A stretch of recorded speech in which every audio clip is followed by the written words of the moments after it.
If you watched too much television in the early 1990s, you may remember this phone company commercial. I'm trying to call overseas. I think I remember the number, but... So I call the operator. In case you missed that, the guy picking up the phone is saying, Bula Vinaka Beachside, because it's on the beach, and Bula Vinaka is apparently Fijian for, why did we put a payphone on a beach? I know this because, like everyone else, back when this commercial was running, I had at least one idiot friend who'd answer his phone, Bula Vinaka Beachside. Whenever I saw this commercial, though, back in those days, I was puzzled by it, not the phrase. What I wondered was, what kind of bonehead goes to a payphone on a busy street to make an international phone call without knowing what the number is?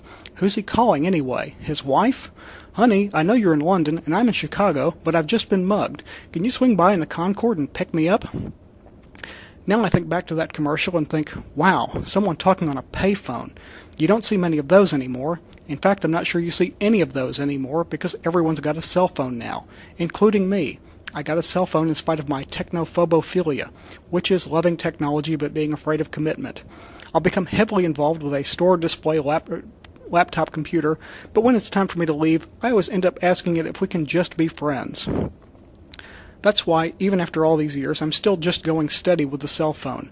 I never ever talk while I'm driving, and I never call anybody from the bathroom, and my contacts list is as short as possible, except for a long list of restaurants.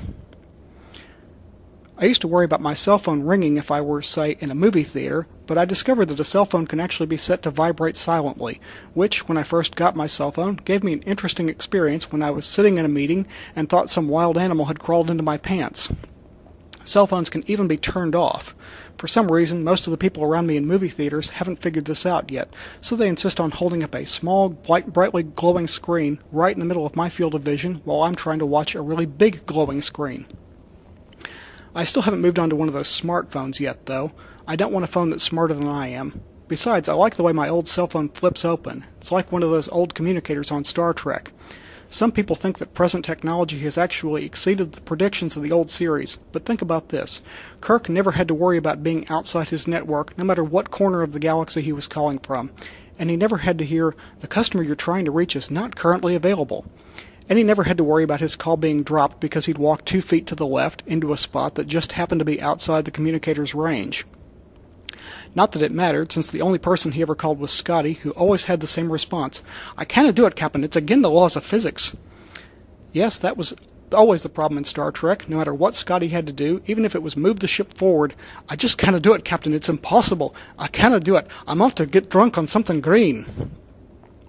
Even though it was supposed to be updated and more sophisticated, Star Trek The Next Generation was actually goofier than the original series because there was no problem that couldn't be solved.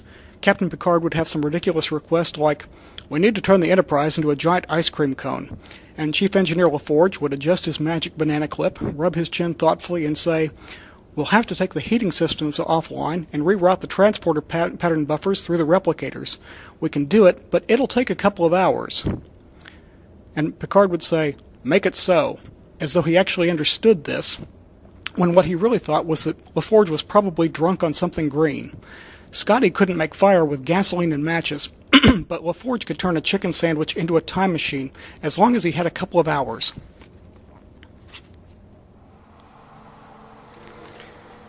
If you're not a Star Trek fan and have no idea what I'm talking about, I apologize. This is the end of the Star Trek bit. Amazingly, Doctor Who could reconfigure a cell phone so that no matter where his companions were in time and space, they could always call their mother while she was in the middle of folding laundry. But that's another story. There are some bad things about cell phones. For one thing, we don't call them telephones, which wrecks my grandfather's favorite joke. The 3 fastest forms of communication are telephone, television, and tell your grandmother. Then there's calling my voicemail and hearing, you are not important or interesting enough to have messages. I get so many wrong number calls, none of them, amazingly, from Fiji, that I've thought about changing my voicemail message to say, you've reached this number because you misdialed. And so far the only text messages I've gotten are ads, making it more of a cell phone. Then there's the plan. I think I'm currently allowed 1,000 minutes. If I go over that, then I get charged $1,000 per minute. I wish they'd just give me an additional 200 minutes and say, you have 10 hours. but cell phone employees only think in minutes. Apparently the people who put together cell phone plans were all on nationally syndicated talk radio, and would spend the day saying, "It's 37 minutes before the hour, and 78 minutes since our intern was supposed to bring me my double mocha latte." When I first heard that I had 1,000 minutes, I panicked and said, "Only 1,000? I'll use that up in..." It was even worse when I realized that that was only 60,000 seconds. Finally, I calmed down and realized that was a few hours, more than enough time to solve anything.